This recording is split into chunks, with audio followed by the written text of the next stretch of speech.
은혜의 하나님, 오늘을 살 생명 주심에 감사드립니다. 우리를 생각하시고 돌보시는 은혜와 사랑에 감사하지 못하고 살았습니다. 어리석음을 용서하여 주옵소서. 감사를 표현하고 하나님의 영광을 드러내며 살기 원합니다. 사건, 사고 많은 세상, 큰 사고로 많은 생명들이 죽어갔습니다. 슬픔 당한 가족, 주변인들을 긍휼히 여겨주시고 우리 모두 조심할 것 조심하고 삼갈 것을 삼가는 지혜로 평안하게 살기를 소원합니다. 오늘 추수감사 주일로 지킵니다. 형식적인 절기를 지키는 자가 아니라 진정으로 감사하고 최선으로 감사를 표현한 날이 되고자 마음 정하게 하시고 실천하게 하여 주옵소서. 군대, 객지, 외국에 있는 성도들, 병상의 환자들, 선교지와 선교사들, 지교회와 협력교회 목회자와 성도들, 어디에 있든지 무엇을 하든지 하나님과 동행하는 삶이 되게 하여 주옵소서. 부족한 종이 하나님의 말씀을 전합니다. 성령께서 역사하셔서 감사와 찬양이 넘치게 하시기를 구하며 예수님의 이름으로 기도하옵나이다. 아멘. 할렐루야. 우리 성경을 열고 고백합니다. 저는 예수 믿어 구원받았습니다. 저는 예수 믿어 하나님 자녀 되었습니다. 저는 예수 믿어 천국 백성 되었습니다. 하나님께서 선물로 주신 오늘 하나님 말씀으로 가르침을 받습니다. 눈을 열어 주의 법 안에 있는 놀라운 진리를 보고 깨닫게 하소서. 아멘으로 순종하여 하나님께 영광 돌리는 삶 되게 하소서. 아멘. 그런 삶의 주인공 되시기를 축원합니다. 지난 10월 25일 영국 일간지 더 가디언이라고 하는 것이 있는데 그 가디언에 한 남자를 소개하는 내용이 있었습니다. 94세로 세상을 떠났는데요. 이란 남부 지역에 살던 하지 아저씨라고 불리던 남자입니다. 얼마나 대단한 남자이길래 영국 일간지에서 소개를 했을까 살펴보니까 60년 넘게 한 번도 씻지 않았답니다. 물로 씻은 적이 없대요. 60년 넘게. 온몸에 검댕이를 뒤집어 쓴 듯한 차림새로 벽돌 오두막에서 홀로 지냈던 노인은 젊었을 때 마음의 상처를 받아서 그날부터 안 씻었답니다. 이야, 사람 마음이 이렇게 약해요. 무슨 상처를 받았는지 상세히는 모르지만 상처받았다고 세상에 그걸 60년 동안 마음에 품고 씻지를 않았답니다. 그런 연약한 마음 우리도 다 있지요. 이래서 삐치고 저래서 삐치고 실룩거리고 삐죽거리고 하는데 그럼에도 불구하고 하루하루 그런 것을 극복하고 살아가는 것이 우리네 인생입니다. 여러분들 마음에 상처가 있더라도 아픔이 있더라도 빨리빨리 털어내시길 바랍니다. 상황이나 정도는 다르겠지만 여러분에게도 제게도 상처가 있죠. 마음의 상처도 있고 몸의 상처도 있고요. 아픈 기억들이 있습니다. 젊으면 젊은 대로 나이 많으면 많은 대로 힘든 일이 있습니다. 받은 마음의 상처가 있죠. 몸과 마음에 아픈 기억 없이 살아가는 이들이 있습니까? 없지요. 성경에 소개된 인물들도 그랬습니다. 기가 막힌 일을 만났고요. 정말 인간의 말로 설명하기 어려운 그런 상황에서 고통을 당하기도 했습니다. 아브라함은 100세에 아들을 얻었지요. 얼마나 좋았겠습니까? 그런데 하나님은 그 100세에 얻은 아들을 죽여서 제사를 지내라고 했습니다. 아들에게 칼을 겨누어야 했던 아버지의 마음 성경에 몇 줄 소개됐다고 그냥 쑥 읽고 지나가지 말고 한번 생각해 보세요. 얼마나 기가 막혔겠습니까? 모세 어릴 때 부모와 헤어졌습니다. 성인이 될 때까지 40살이 될 때까지 이집트의 왕궁에서 살았습니다. 그런데 하루아침에 왕궁을 떠나 광야에서 살아야 했습니다. 다윗은 섬기던 왕에게 살해 위협을 받았고, 그런가 하면 자신이 그렇게 사랑하는 아들 압살롬이 반기를 들어서 아들에게 도망다녀야 했습니다.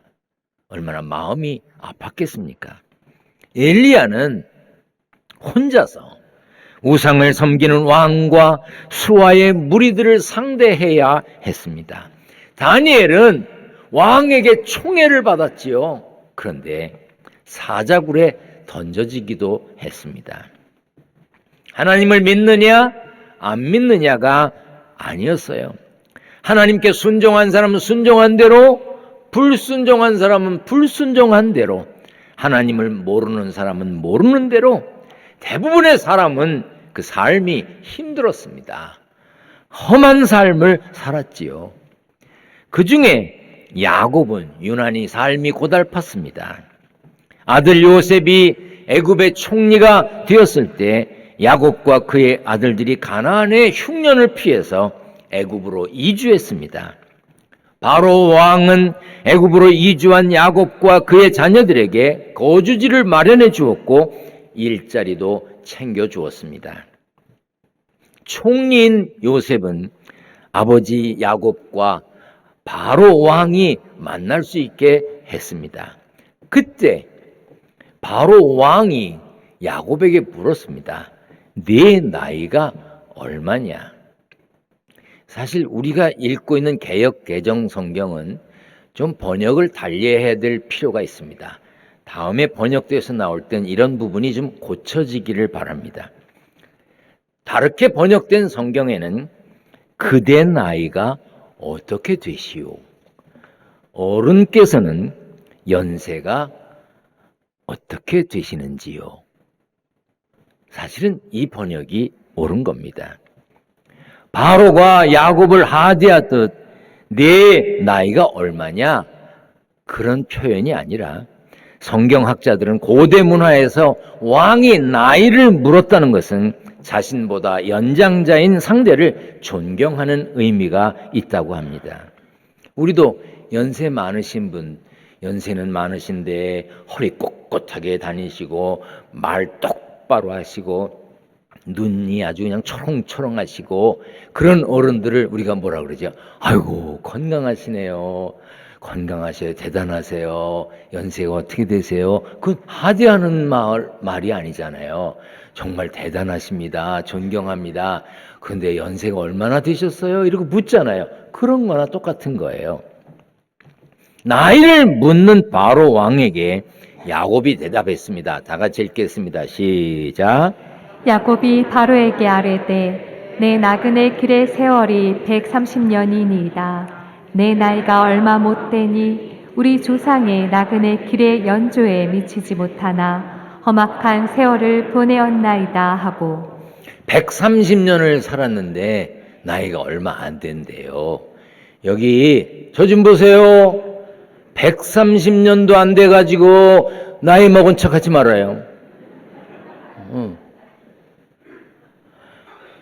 130세를 살았다고 소개한 야곱은 자신의 인생을 험악한 세월이었다고 고백했습니다.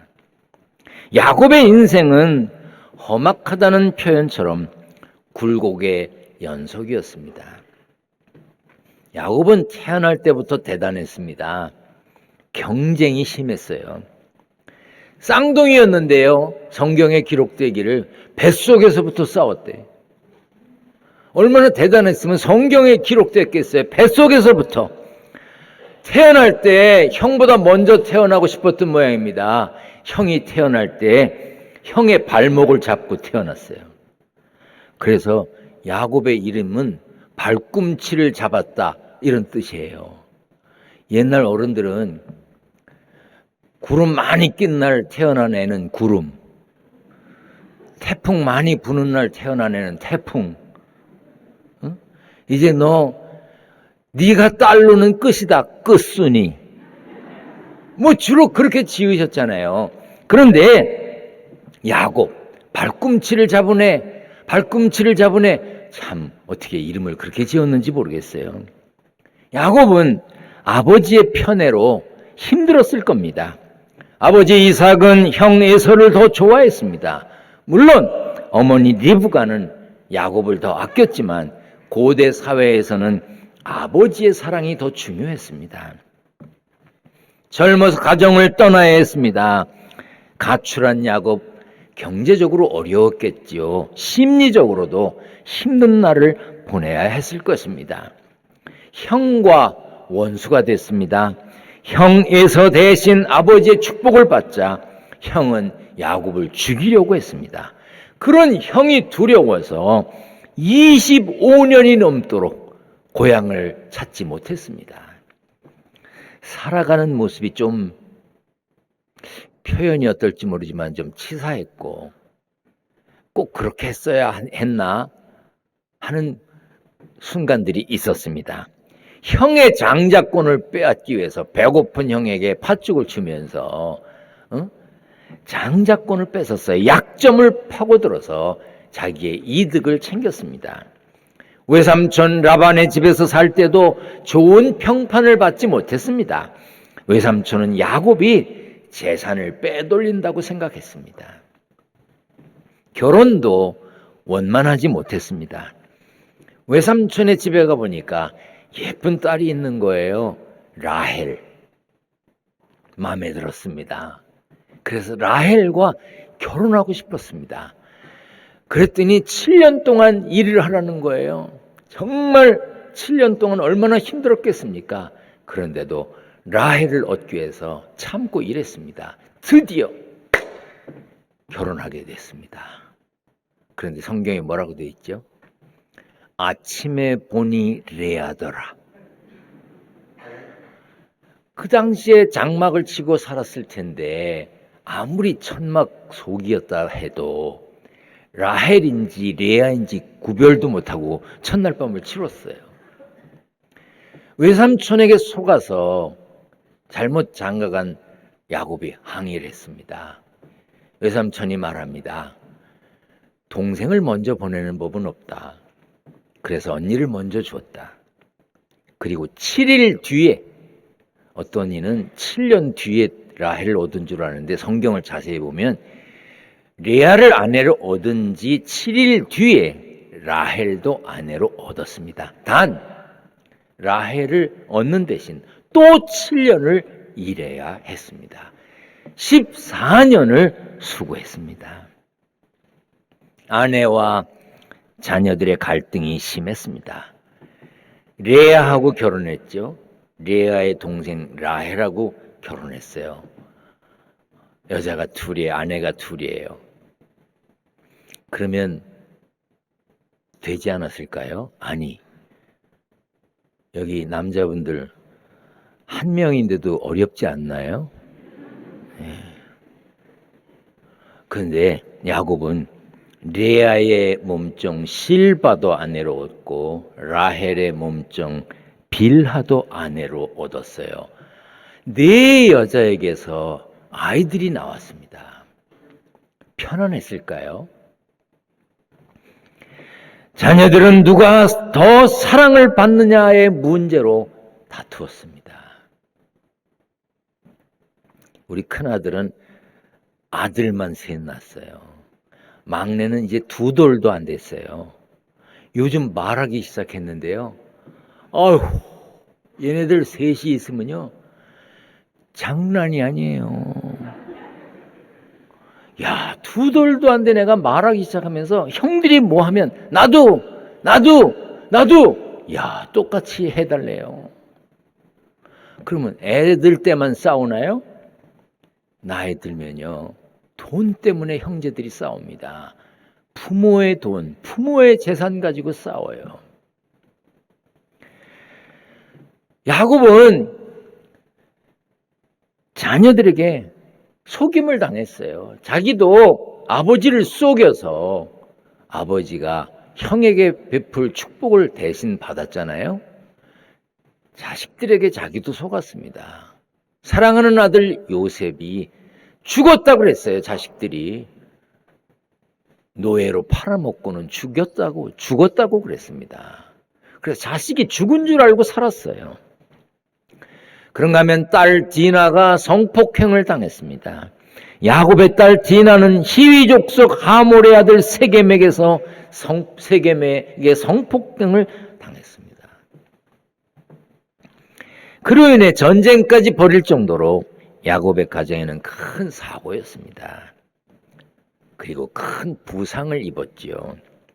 분이엘에서 천사와 싸우던 야곱은 허벅지 관절에 있는 그 둔부의 힘줄을 다쳤습니다. 요즘에도 고관절을 다치면 큰일 나잖아요. 엉치뼈가 다치면 큰일 납니다. 넘어지면 안 돼요. 이제 날씨가 추워질 텐데 눈도 오고 그럴 텐데 연세 드신 분들, 잘 못 걷는 분들 지팡이를 집으세요. 어떤 분 그러셔요. 아유, 지팡이 집으면 창피해서. 뭐가 창피해요? 눈 나빠서 안경 꼈잖아요. 눈 나빠 안경 낀 거나 다리가 불편해서 지팡이를 짚는 거나 뭐가 달라요? 내 몸을 보호하는 건데요. 넘어지면 큰일 납니다. 야곱이 얼마나 힘들었으면 성경에 야곱이 허벅다리로 말미암아 다리를 절었다. 야곱은 다리를 절었어요. 야곱은 바로에게 말한 것처럼 그야말로 험악한 인생을 살았습니다. 그러나 성경은 험악한 인생의 주인공인 야곱을 불쌍하다, 안 됐다, 안타깝다고 표현하지 않습니다. 출애굽기에 보면 하나님이 그들의 고통 소리를 들으시고 하나님이 아브라함과 이삭과 야곱에게 세운 그의 언약을 기억하셨다고 그랬어요. 하나님이 아브라함, 이삭, 야곱에게 하셨던 약속, 곧 자녀들이 큰 민족을 이루고 번성하겠다는 약속을 기억하고 계셨어요. 또 하나님은 모세에게 자신을 소개하실 때 나는 네 조상의 하나님이니 아브라함의 하나님, 이삭의 하나님, 야곱의 하나님이니라. 야곱이 험악한 세월을 보낸 것은 맞지만 여전히 하나님은 야곱과 함께 계셨습니다. 힘들고 어려운 삶을 사는 거 어렵지요. 그러나 하나님이 나의 하나님이 되어주시면 그 어려움을 이겨갈 수 있는 것입니다. 따라합니다. 나의 하나님. 가슴에 손을 얹고 합니다. 나의 하나님. 내가 힘들고 어려워도 나의 하나님이 나를 잊지 않으시고 기억하신다면 살 수 있는 것입니다. 야곱과 그의 자손들의 삶이 이렇게 정리됩니다. 이스라엘 족속이 애굽 고센 땅에 거주하며 거기서 생업을 얻어 생육하고 번성하였더라. 일찌감치 가정을 떠나 살던 야곱이었지만 머물 곳이 있었습니다. 형과 아버지로부터 떨어져 홀로 지낸 세월이 길었지만 그의 가문은 생육하고 번성했습니다. 금년 2022년 우리가 살아온 날들을 돌아보면 어떤가요? 야곱처럼 누군가와 끊임없이 경쟁하며 살았습니다. 누군가와 경쟁해서 이겨야만 했어요. 어떤 때는 내가 별로 잘못한 것도 없는 것 같은데 나를 미워하는 사람을 만나게 됩니다. 나를 죽이고 싶어하는 사람을 만납니다. 내가 잘못해서 그럴 경우도 있지만 아무런 잘못도 없는데 괜히 미워하는 사람을 만날 수도 있지요. 아끼던 사람, 소중한 사람과 헤어져서 눈물 흘리기도 하고요. 아끼던 사람, 소중한 사람의 죽음으로 가슴 아파했던 순간들도 있습니다. 오해 때문에 서로 다른 생각 때문에 관계가 틀어지기도 했고 가족들 간의 갈등도 있었지요. 사건, 사고로 힘들기도 했습니다. 건강이 좋지 않아 고생스럽기도 했습니다.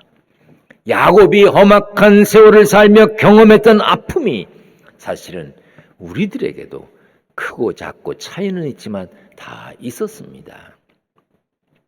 그런데 험악한 세월을 산 사람일수록 자주 하는 것이 있습니다. 한탄하고 탄식하고 불평합니다. 믿음을 가진 우리는 한탄할 만한 상황에서도 소망을 말해야 합니다. 탄식할 만한 상황을 만나도 기도해야 합니다. 불평하기 전에 감사의 조건을 찾아야 합니다. 우리 잘 살고 있는 겁니다. 한국 잘 삽니다. 예전에 비해서 얼마나 잘 사는지 모릅니다. 전국 한우 협회가 있대요. 우리나라는요, 무슨 협회도 잘 만들어. 한우 협회가 있대네. 이 한우 협회에서 발표한 걸 보면 올해 금년 우리나라 사람 1인당 육류 소비량이 56.5kg에 이를 거랍니다. 어떤 분은 전혀 고기를 안 드시는 분도 계시지만 어떤 분은 뭐 100kg 가까이 드신 분도 계시겠지요. 근데 평균적으로 56.5kg을 먹는데요, 고기를요.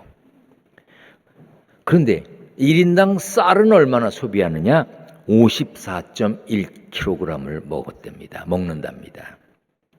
올해는 사상 처음으로 고기 소비량이 쌀 소비량을 넘을 거랍니다. 자, 우리나라 사람들의, 한국 사람들의 주식이 뭐예요?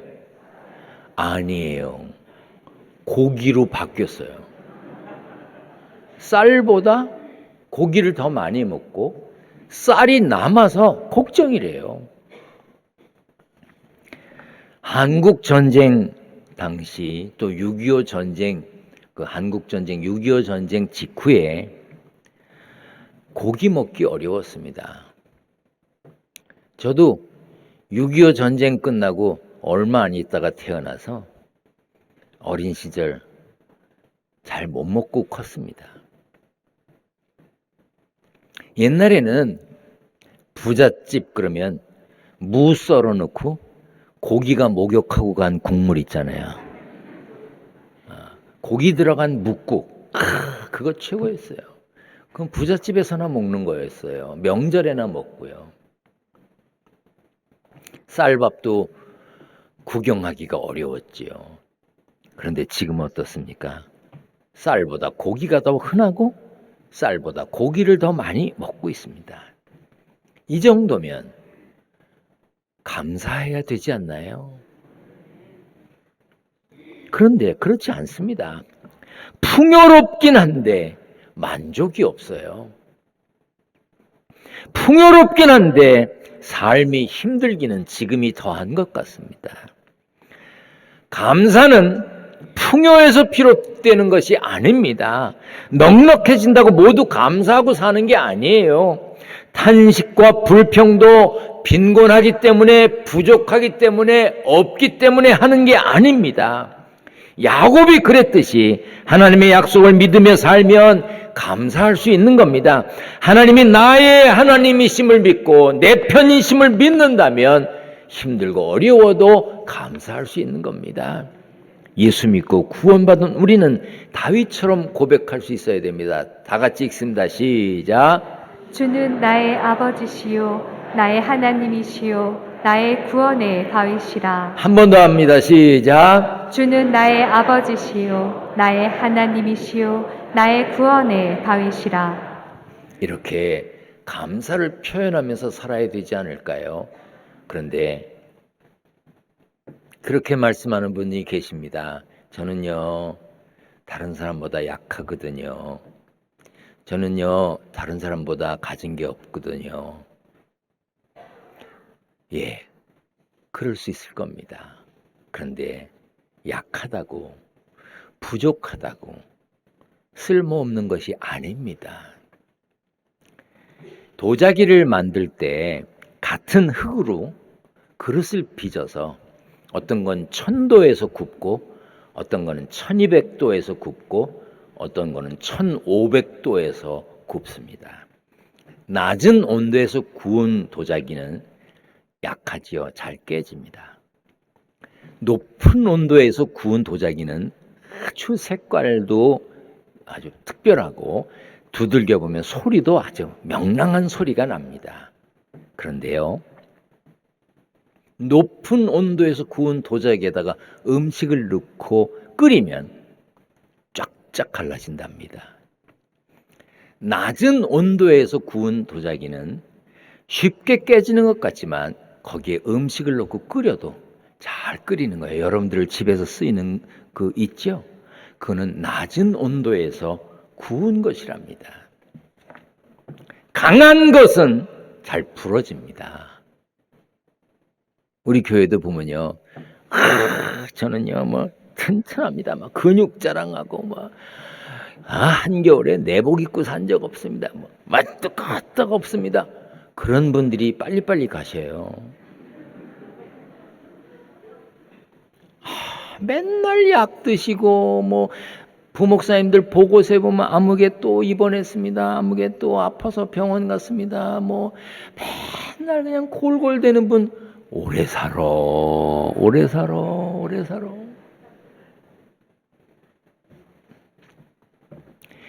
강할 때보다 약할 때 더 쓰임 받을 수 있습니다. 약한 사람이 하나님을 더 의지하고 약한 사람이 자기보다 약한 사람, 비슷한 사람을 더 이해하고 품어주고 도와줍니다. 그렇다면 약한 것도 부족한 것도 감사할 수 있는 조건이 아닐까요? 난 약해요. 난 부족해요. 약하니까 더 기도하고 약하니까 더 의지하는 거죠. 우리는 예수 믿음으로 구원받았습니다. 하나님의 자녀되는 은혜를 입었습니다. 그런데 하나님께서 베푸신 은혜를 당연하게 여기고 다른 사람과 비교해서 감사를 하지 못하는 어리석음에 빠지기도 합니다. 오늘이 되기까지 2022년 어떻게 보내셨습니까? 우리는 하나님의 은혜를 입은 천국 백성임을 기억해야 합니다. 천국을 향해 가는 우리에게 하나님이 약속해 주셨습니다. 다 같이 읽습니다. 시작. 두려워하지 말라. 내가 너와 함께함이라. 놀라지 말라. 나는 내 하나님이 됨이라. 내가 너를 굳세게 하리라. 참으로 너를 도와주리라. 참으로 나의 의로운 오른손으로 너를 붙들리라. 하나님이 함께 하신다고 약속하셨습니다. 하나님이 함께 하신다고 약속하셨습니다. 굳세게 하시고 도와주신다고 했습니다. 어려운 일이 끊이지 않는 세상 삶이지만 하나님을 의지하고 하나님을 신뢰하고 흔들리지 말고 견실하게 하나님께서 우리를 통해 이루실 일들을 기대하고 기도하면서 기다리고 기대하는 그 기다림과 기대와 기도가 끊이지 않는 복된 삶의 주인공이 되시기를 축원합니다. 축원합니다. 전능하신 하나님, 힘들고 어려운 세상 삶이지만 하나님을 신뢰하고 흔들리지 않고 견실하게 하나님께서 이루실 일들을 기대하며 기도하며 기다리는 복된 삶의 주인공들이 되게 하여 주옵소서. 지금까지 지내온 것을 감사하며 1년을 돌아보며 추수감사 예물을 준비했습니다. 11조 감사원금, 건축원금, 선교원금 1,000번째 예물을 드립니다. 성도들의 정성을 받으시고 저들의 가정과 일터를 지켜 주옵소서. 우리 주님 예수 그리스도의 이름으로 기도하옵나이다. 아멘.